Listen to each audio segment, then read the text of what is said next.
Assalamualaikum warahmatullahi wabarakatuh. Nama saya Dia Izayani Syarafana binti Ahmad Farhan. Saya berumur 12 tahun. Saya sekolah di Sekolah Kebahasaan Guar Lobak. Hari ini saya ingin mengulas buku yang telah saya baca yang bertajuk Air Penyembuh Ajaib. Buku ini berbentuk rujukan perawatan. Buku ini ditulis oleh Puan Herminia de Guzman Leden. Beliau berpengalaman dalam penulisan buku. Kini beliau mengetuai unit hidroterapi di Hospital dan Sanatorium Manila, Filipina. Beliau adalah lulusan Universiti Loma Linda di Amerika Syarikat dalam bidang hidroterapi melalui tajaan Johnson Foundation. Beliau mewakili negara Filipina dalam berbagai persidangan para pakar hidroterapi yang diadakan di Manila, Singapura dan Australia.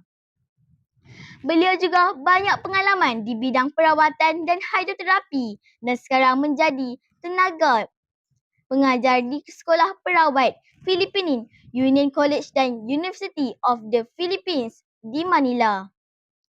Buku ini dicetak oleh Southers Publishing House.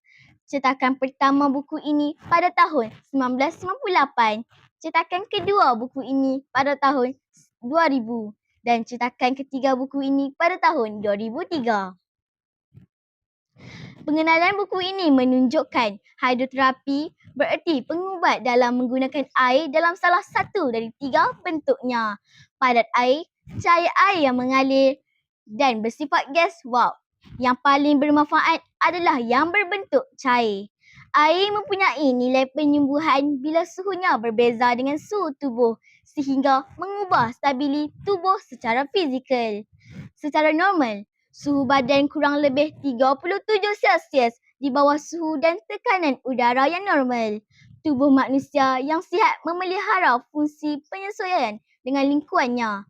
Bila mana cuaca panas, maka ada pembezaan di antara suhu lingkungan dan suhu tubuh.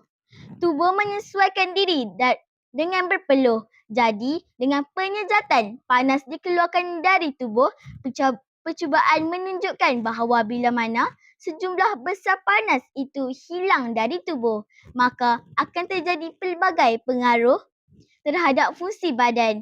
Bila suhu naik, ada juga beberapa pengaruh terhadap fungsi tubuh.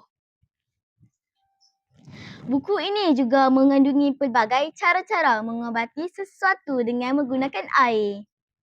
Antaranya, perawatan pinggan dan mangkuk. Suatu cara perawatan dan pembersihan pinggan dan sudu yang telah digunakan oleh seorang pesakit. Tujuannya adalah untuk membersihkan, menjakit pinggan, sudu dan gelas yang digunakan pesakit untuk mencegah penyebaran pesakit. Ia juga melindungi anggota keluarga dari pencemaran dan melindungi tukang angkut sampah dari infeksi penyakit tersebut. Bahan-bahan yang diperlukan adalah alat untuk merebus pinggan, tin minyak kerosin. Pinggan harus direndam dan direbus, larutan lisul 5%, 4 liter dan surat khabar. Antara cara-caranya ialah yang pertama, singkirkan pinggan dan sudu dari bilik pesakit dan tempatkan ke dalam satu sudut tempat cuci pinggan di dapur. Dibatasi dengan surat khabar. Jangan campurkan dengan pinggan yang telah digunakan oleh anggota keluarganya. Yang kedua, singkirkan semua sisa makanan dari pinggan dan masukkan sisa-sisa makanan itu ke dalam sebuah tin kecil. Jangan masukkan sisa makanan itu ke dalam tempat sampah. Yang tiga, masukkanlah pinggan yang akan direbus itu ke dalam alat merebus. Aturlah sedemikian rupa agar pinggan-pinggan dan sudu dapat masuk dan letakkan gelas paling atas agar tidak pecah bila air mendidih.